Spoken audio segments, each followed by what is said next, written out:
Arigó, ele era sindicalista. Além das atribuições, ele já tinha saído dessa função de presidente do sindicato, era um ex-presidente, mas os amigos do sindicato sempre tinham Arigó na conta de uma pessoa que lutava pela categoria, né, dos metroviários. Então, eles convidavam sempre Arigó para estar envolvido em campanhas políticas, né?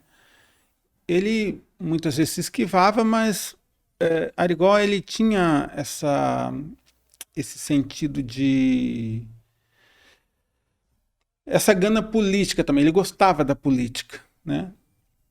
Então participava de comícios, enfim, né?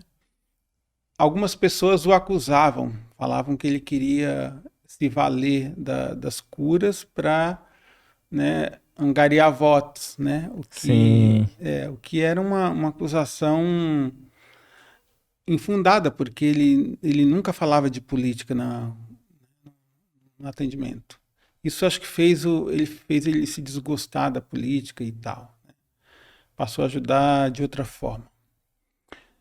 Então, convidaram ele para um comício, se eu não me engano, em Belo Horizonte, e ele foi junto com alguns companheiros.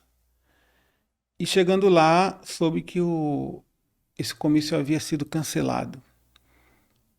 E, não tendo o que fazer, prestes a voltar para casa, e aí ele ia ter que dar um jeito de voltar, porque ele já não tinha nem mais condução para vir, né? Nem dinheiro. Estava até pensando em voltar a pé, fazer o caminho a pé.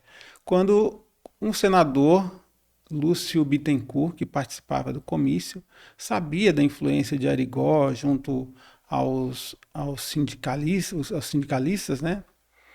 E sindicalizados, e convidou Arigó para que se hospedasse no mesmo hotel que ele iria se hospedar, com tudo por conta dele, né? E Arigó então aceitou. Acontece que esse deputado, Lúcio Bittencourt, ele tinha também um câncer Pulmão. de pulmão, né? Um câncer de pulmão. E ele estava para ir para os Estados Unidos, para tentar uma cirurgia lá, né? Porque aqui no Brasil já tinham desenganado ele. Então ele ia em busca de uma tecnologia maior, talvez, né? Acontece que naquela noite ele viu Arigó entrar no seu quarto, munido de um canivete que ele tinha. Arigó tinha aquele canivete que vem com tudo, né? Aqueles canivetes que vem com saca-rolha, com, Sim. com, com tudo. E percebeu Arigó meio estranho, e Arigó já foi logo abrindo a camisa dele, e ele não sabe dizer por que motivo ele não teve reação. Ao mesmo tempo que ele se assustou com a invasão do quarto, ele não teve uma reação e não sabe dizer por que não sentiu medo. Então, Arigó fez ali uma incisão com um canivete, retirou esse tumor, né, e voltou para o seu quarto, foi dormir. No dia seguinte, o deputado, o senador, né, chamou ele no quarto dele, até para ver a reação dele, qual seria, e viu que ele estava normal, nem tocou em assunto dessa invasão, né?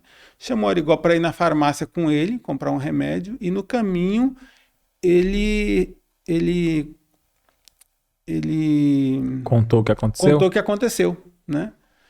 E Arigó não acreditou, e ele ficou com medo, né? Porque afinal de contas ele mostrou o corte e tal, e ele ficou apavorado, porque ele ficou com medo do senador denunciá-lo e ele ser preso, sabe, por uma coisa que ele não tinha nem ideia que tinha feito, sabe, tinha sido uma coisa totalmente consciente, e isso passou a perturbá-lo muito, né?